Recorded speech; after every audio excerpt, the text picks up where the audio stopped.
Americans have a very specific idea of what Germans are like, but I'm here to tell you after 4 years of living amongst them, Germans are not even close to what we imagine they are.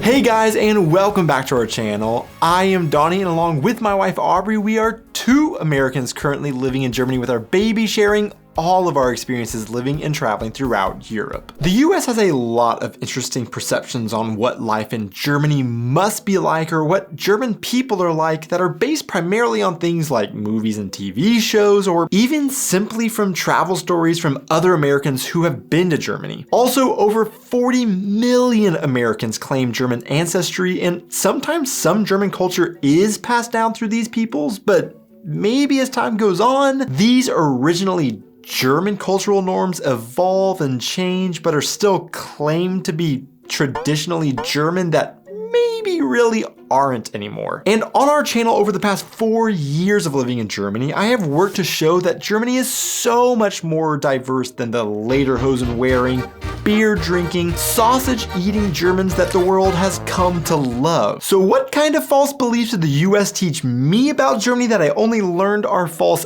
after moving here? Well, that's exactly what I'm going to talk about today in my video. Auspuff and Uppsala. Rumors as real as a Oompa Loompa.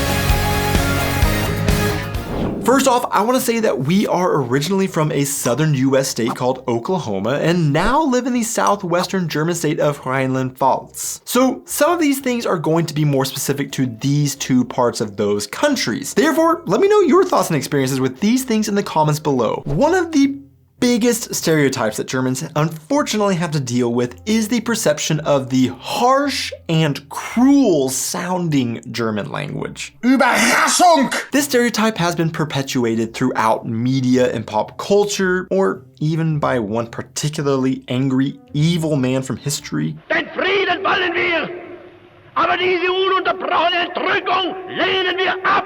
And I will admit that we came to Germany with the same perception, and as I started learning German myself, and as I tried to learn how to start speaking noises with my throat that I never had made before as a native English speaker, I started to believe this stereotype was being confirmed. But let me introduce you to the word Auspuff. An Auspuff is an exhaust pipe, and how on earth could you call a language harsh sounding when they call things like this an Auspuff? Or I actually don't know if this is a Germany-wide or more specifically a regional term I hear all the time, but I hear regularly that when Germans make a small mistake or something, they say the cute sounding phrase, Uppsala.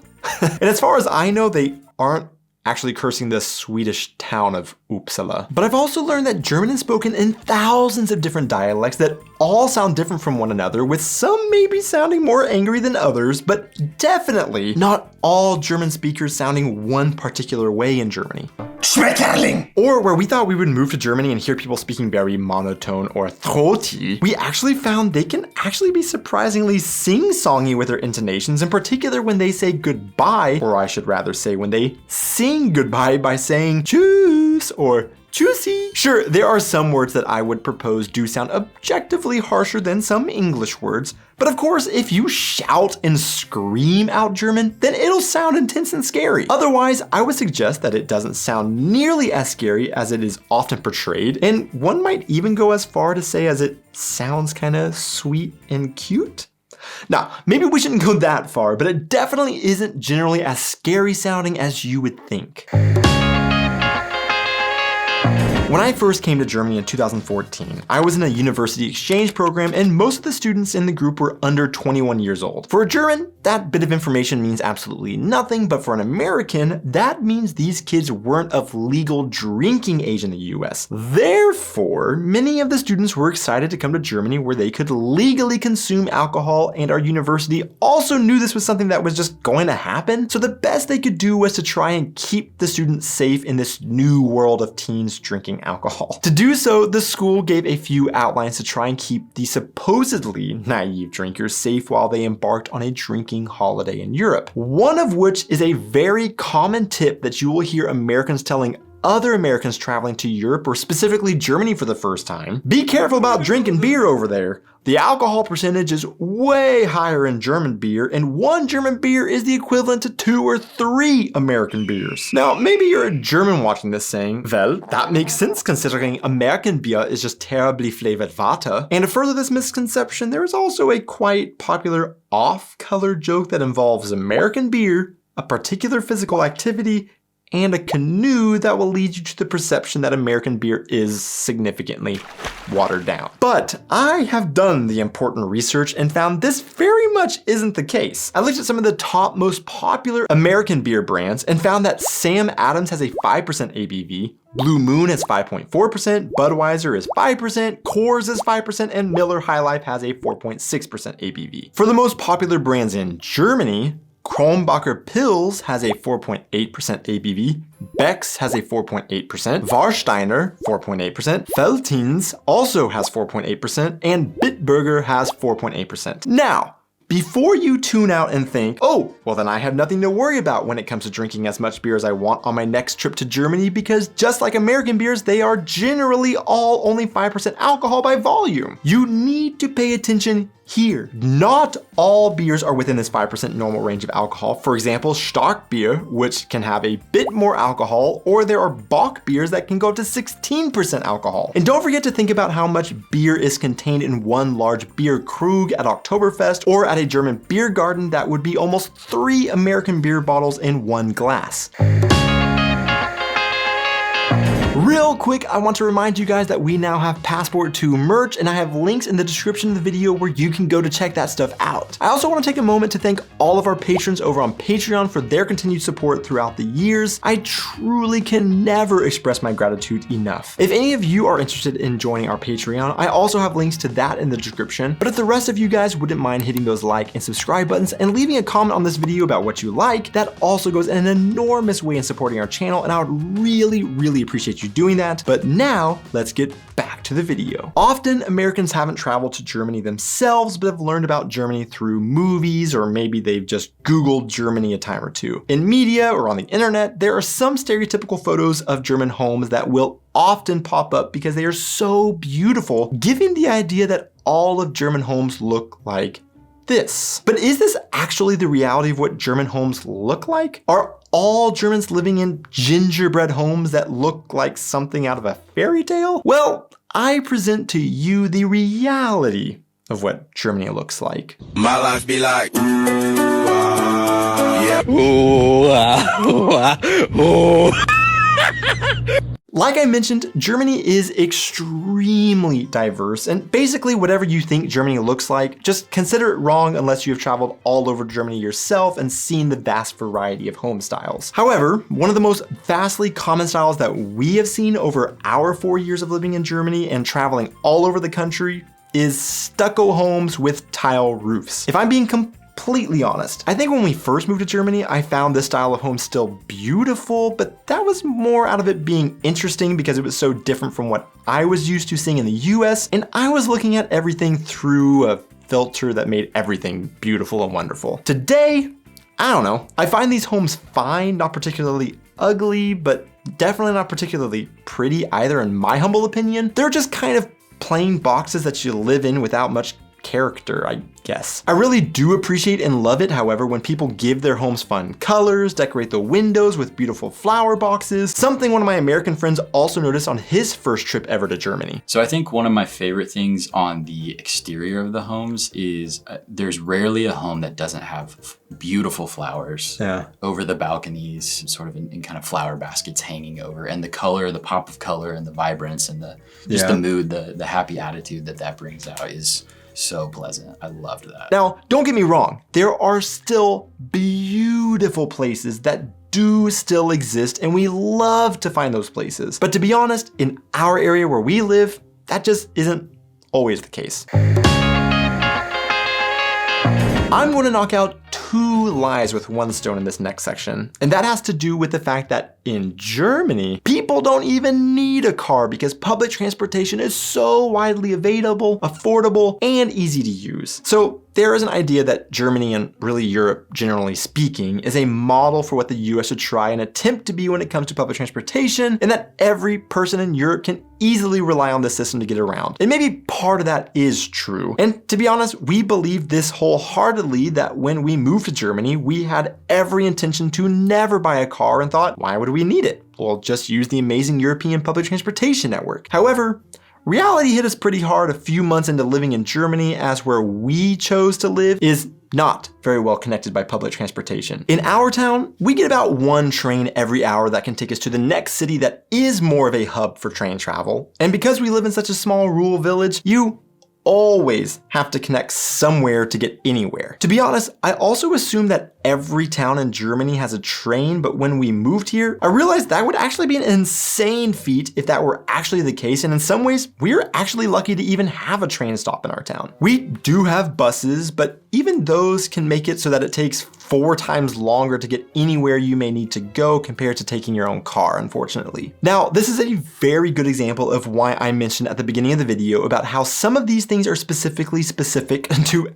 our personal experiences. In many cities or other towns across Germany, the public transport network is significantly better, and one is able to rely completely on it without ever needing a car. And to be honest, we do know people who even make it work in rural German towns that aren't considered well connected without a car. And to those people, I generally am very impressed with them. Otherwise, when we look around our town, we see that nearly every house has 1 or 2 cars. So I will give you that simply the fact that public transportation does exist is a step up from what we were used to in Oklahoma, but what I'm saying is it isn't nearly as convenient as we initially expected, and we do now have a car. And you could say, well, then why did you move to where you moved if you wanted to have public transportation? And I'll let you know that sometimes people have to move where there are opportunities, and that was our case with where Aubrey was able to find a job initially. And sometimes you don't have that convenience of being able to choose where you live because you kind of have to go where the job is. But back to this train.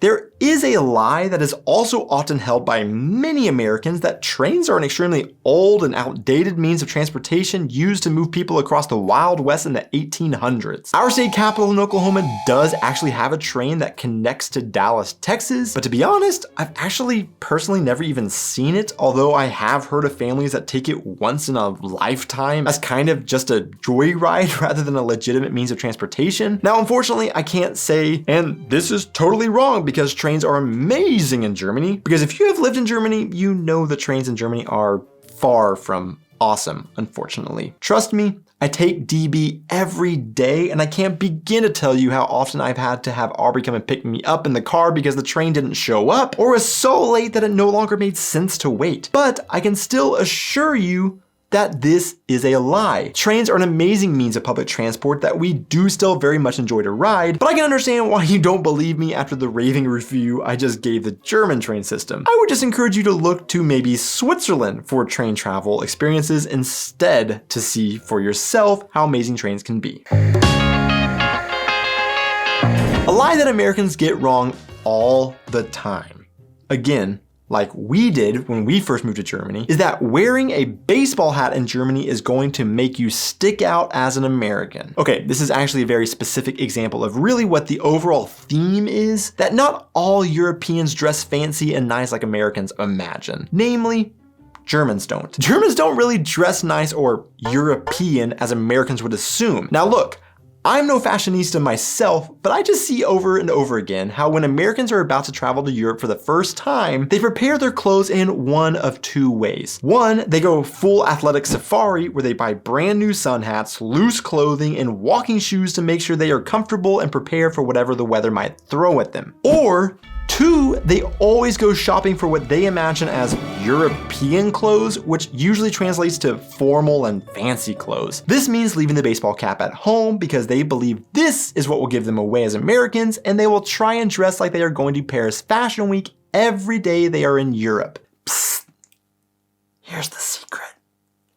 Everybody will know you're American no matter what you're wearing, and more often than not, you will still stick out even when you try and blend in. But also, Germans themselves are known for their poor taste in fashion and also do wear baseball caps. 2 be fair, Germans won't typically be found walking around in oversized event t-shirts, sports teams baseball caps, leggings, and tennis shoes like Americans. However, they still make plenty of their own fashion faux pas and are not known by their neighboring countries as one to look up to for fashion advice. German fashion very much aligns with the generalized German outlook on life, and that being one of practicality. Germans dress for comfort, to suit the activity they're taking part in, and love some good outdoor gear. In fact, one of the most famous sayings in Germany is that there's no bad weather, just bad clothing choices, which is a theme that they follow every day in picking out their clothes. They will try and deny the socks and sandal claims, but I'm here to tell you that we see it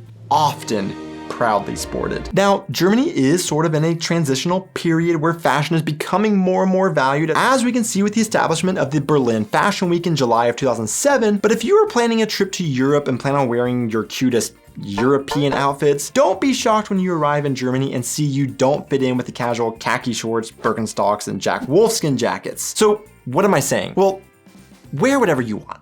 It's nobody's business. But also, don't stress too much about your clothes in Germany like Germans don't. To see who made it this far into the video, the random question of the week is Der, die, or das Nutella. Thanks so much for watching, guys. Be sure to hit those like and subscribe buttons, and I will see you in our next video. Here we go. Be careful about the drinking beer. Be careful about drinking beer over there. Beer is just terribly flavored water.